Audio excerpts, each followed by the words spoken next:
दोस्तों, आज हम डिस्कस करेंगे DEd special education HI second year की 10 कोर्स 10 में यूनिट नंबर 5। यूनिट नंबर 5 है कोलैबोरेशन फॉर इंक्लूसिव एजुकेशन, जिसमें से 5.1 यूनिट है special school and inclusive school, special educator and general teacher, social welfare, depth and depth of education, social and general teacher education program, voluntary organization and government agency, जिसमें से 5.1 unit हैं social special school and inclusive school.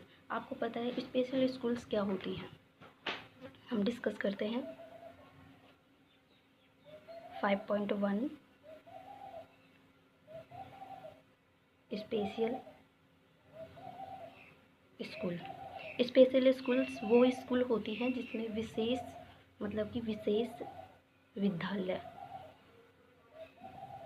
विशेष विद्यालय वे विद्यालय होते हैं जिसमें विशेष आवश्यकता वाले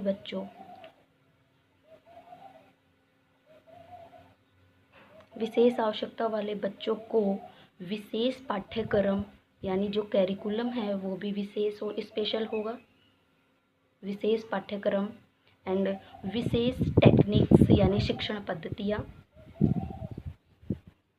विशेष शिक्षण पद्धति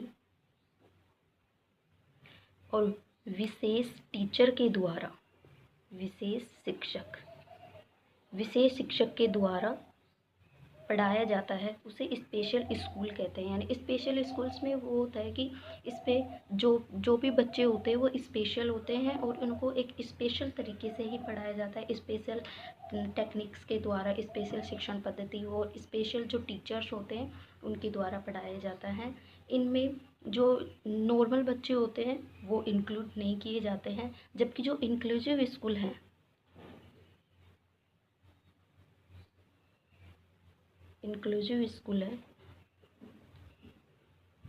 जो इंक्लूसिव स्कूल है इसमें समावेशिता की बात करते हैं। समावेशिता मतलब जो नॉर्मल बच्चे हैं, स्पेशल बच्चे हैं, स्पेशल बच्चे हैं, प्लस जो गिफ्टेड यानी जिनको हम बोलते हैं 2E बच्चे, ट्वाइस एक्सेप्शनल चिल्ड्रन, और इसके अलावा जो पिछड़े वर्ग के बच्चे हैं, इसके अलावा जो पिछड़े वर्ग के साथ साथ जो आर्थिक रूप से कमज़ोर है, इन सभी बच्चों को एक साथ बिना किसी भेदभाव के एक ही छत के नीचे एक ही क्लासरूम में इनको शिक्षा प्रदान की जाती है। ये इंक्लूसिव स्कूल या इंक्लूसिव विद्यालय होते हैं। इनमें सभी की आवश्यकता के अनुसार, जैसे नॉर्मल बच्चे को नॉर्मल उसके अनुसार, स्पेशल को स्पेशल के अनुसार शिक्षा प्रदान की जाती है, उनकी आवश्यकता अनुसार, यानी नीड बेस्ड एजुकेशन दी जाती है। इनमें जो इंक्लूसिव स्कूल है इनमें नीड बेस्ड एजुकेशन दी जाती है। ये इक्वालिटी को वो नहीं करता है, इक्वालिटी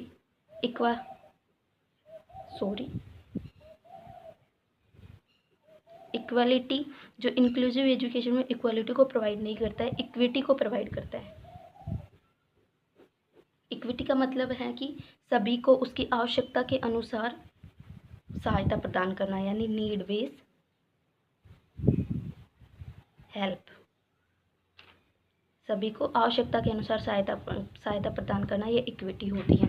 तो ये हमारे 5.1 है। इसमें डिफाइन करना है कि special school and inclusive school क्या है, इनके दोनों में अंतर बताने, इनके उद्देश्य बताने और इनके कार्य बताने हैं। इसके बाद आते हैं 5.2 यूनिट। 5.2 यूनिट बोलता है कि special educator and general teacher क्या होते हैं। जो स्पेशल एजुकेटर होते हैं यानी जो विशेष शिक्षक होते हैं वे विशेष स्कूल में पढ़ाते हैं। स्पेशल एजुकेटर जो स्पेशल टीचर होंगे वो स्पेशल स्कूल में पढ़ाएंगे, जनरल सी बात है, स्पेशल बच्चों को पढ़ाएंगे। और वो ही जो जनरल टीचर होते हैं वो जनरल स्कूल में पढ़ाते हैं, जनरल बच्चों को पढ़ाते हैं। लेकिन इसमें एक बात है कि जो जनरल टीचर होते हैं वो स्पेशल बच्चों को नहीं पढ़ा सकते, लेकिन जो स्पेशल एजुकेटर होते हैं वो जनरल बच्चों को पढ़ा सकते हैं। तो इनके जो स्पेशल एजुकेटर हैं इनकी कुछ जिम्मेदारियाँ होती हैं, ये हम डिस्कस करते हैं। सबसे पहले होते हैं कि हर एक बच्चे की आईईपी बनाते हैं, आईईपी ज़रूरी है। दूसरा, विशेष शिक्षक तकनीकों का प्रयोग करते हैं, हाँ तकनीकों का प्रयोग करते हैं। एंड इससे अगला है वो है सहायक सेवाएं, यानी जिस प्रकार की सेवाएं दी जाती है उसकी वो प्रदान करवाते हैं, सहायक सेवाएं। एंड इससे अगला है वो है अनुकूलित शिक्षण सामग्री, यानी जो अडेप्टेशन, अनुकूलित बच्चों के अनुसार अडेप्ट की हुई शिक्षण सामग्री प्रोवाइड कराते हैं। ये इनकी कुछ जिम्मेदारियां हैं। ऐसे ही जो जनरल टीचर होते हैं, जनरल टीचर की भी कुछ जिम्मेदारियां होती हैं जो हम डिस्कस करते हैं, जिसमें से पहले है ये पाठ्यक्रम, कि जो भी एनसीईआरटी या फिर एससीईआरटी के द्वारा जो भी पाठ्यक्रम होता है उसको भी जो भी बच्चे होते हैं जनरल बच्चे उनके ऊपर लागू करते हैं। दूसरा, शिक्षण विधियाँ, यानी उनकी फिक्स होती है विधियाँ कि किन बच्चों को किस विधि के द्वारा पढ़ाया जाता है। तीसरी है कक्षा प्रबंधन, क्लास मैनेजमेंट।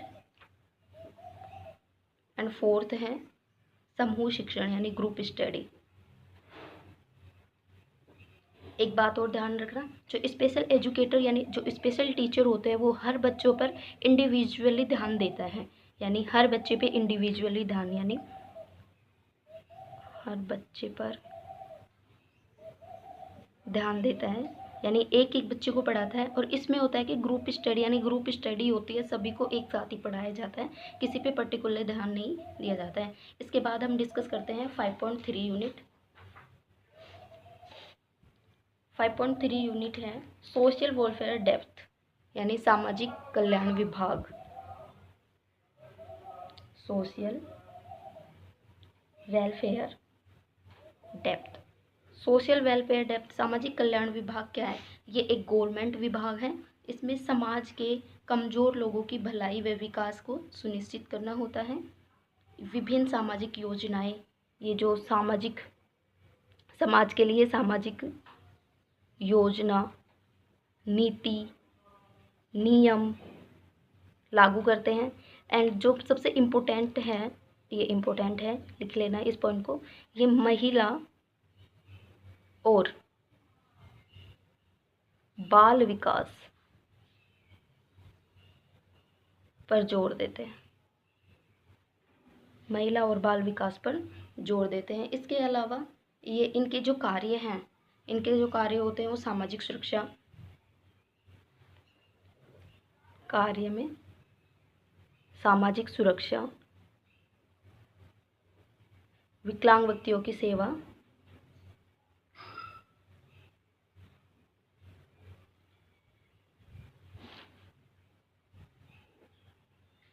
एंड जो अगला है वो है गरीबी उन्मूलन कार्यक्रम।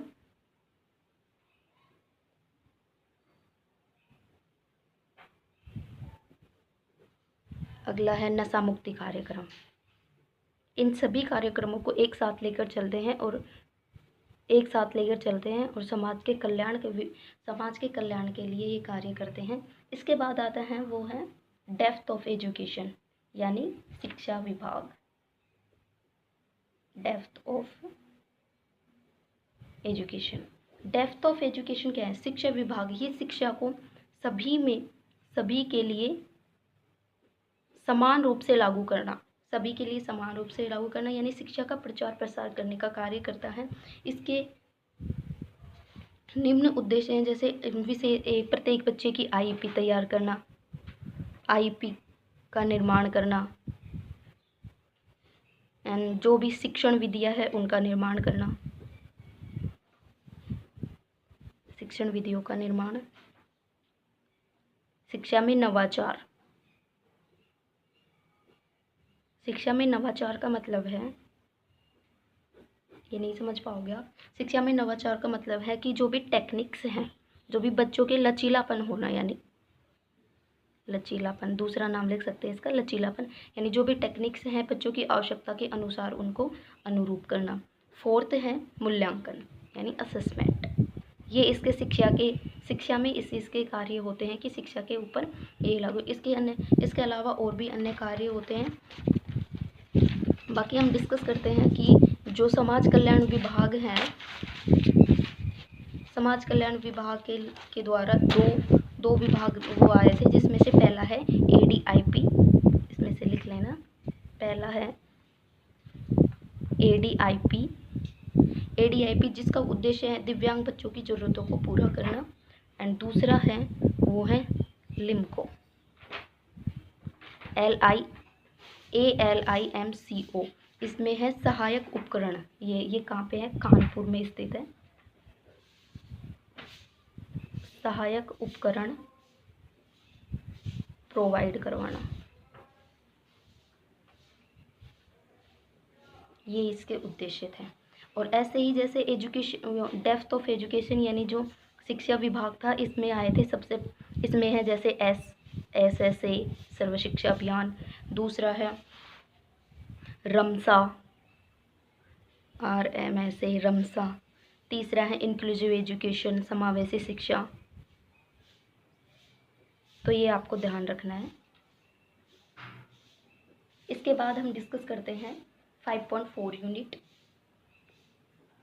5.4 यूनिट है special and general teacher education programme. Special and general teacher education programme. ये क्या होता है? स्पेशल और जनरल टीचर एजुकेशन प्रोग्राम क्या होता है? स्पेशल एजुकेशन प्रोग्राम वो होता है जिसमें स्पेशल जो टीचर होते हैं उनको प्रशिक्षण किया जाता है कि उनके द्वारा बच्चों को कैसे पढ़ाना जाना चाहिए और बच्चों के लिए किस तरह की टेक्निक्स का उपयोग करके विशेष बच्चों को पढ़ा दिया जाना चाहिए। ऐसे ही जैसे जनरल टीचर प्रोग्राम होता है, इसमें जो जनरल बच्चे होते हैं उनकी शिक्षण विधियाँ और उनके पाठ्यक्रम को पढ़ाने की बात की जाती है। इसके बाद आते हैं 5.5। 5.5 है वॉलेंट्री ऑर्गेनाइजेशन। 5.5 है voluntary organisation and government agency. Voluntary organisation and government agency, जिसमें से पहले वॉलेंट्री ऑर्गेनाइजेशन क्या होता है?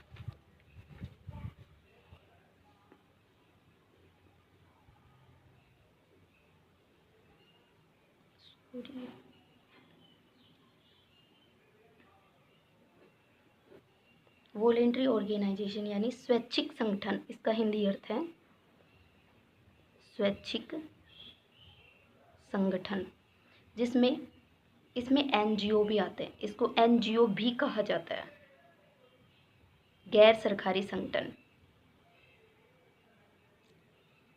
गैर सरकारी संगठन। इसमें इसका जो कार्य होता है वो होता है स्वतंत्रता, यानी समाज के कल्याण के लिए जो कार्य करता है यह सरकार व अन्य संस्थानों के साथ सहयोग करता है और गैर लाभकारी और स्वतंत्र रूप से कार्य करते हैं। इसके जो कार्य हैं वो समाज सेवा, स्वैच्छिक कार्य, फंडिंग और वित्त का कार्य, एंड जो लचीलापन होता है यानी जो समस्याओं को हल करने के लिए जो अफोर्डेबल वे होता है, तरीका होता है, उनको ये प्रयोग में लाते हैं। ये फर्स्ट है। दूसरा अपन ने पढ़ना है गवर्नमेंट एजेंसीज। गवर्नमेंट एजेंसी होती है, ये सरकार के द्वारा चलाई जाती है। ये सरकार के द्वारा चलाई जाती है, सरकारी एजेंसी है। ये भी एक सरकारी एजेंसी है। इसमें क्या होता है, जो सरकारी नीतियाँ होती हैं, कानून होते हैं, उनको लागू किया जाता है और समाज में उनको लागू करके समाज में जो भी विकास की आवश्यकता होती है उनको पूरा किया जाता है। वे कानूनी रूप से कार्य करते हैं। इनके जो कार्य हैं वो सरकारी नियंत्रण करना एंड सार्वजनिक सेवाएं प्रदान करना और वित्त पोषण और कानूनी कार्य इनके होते हैं। ये थी हमारी 5 यूनिट्स।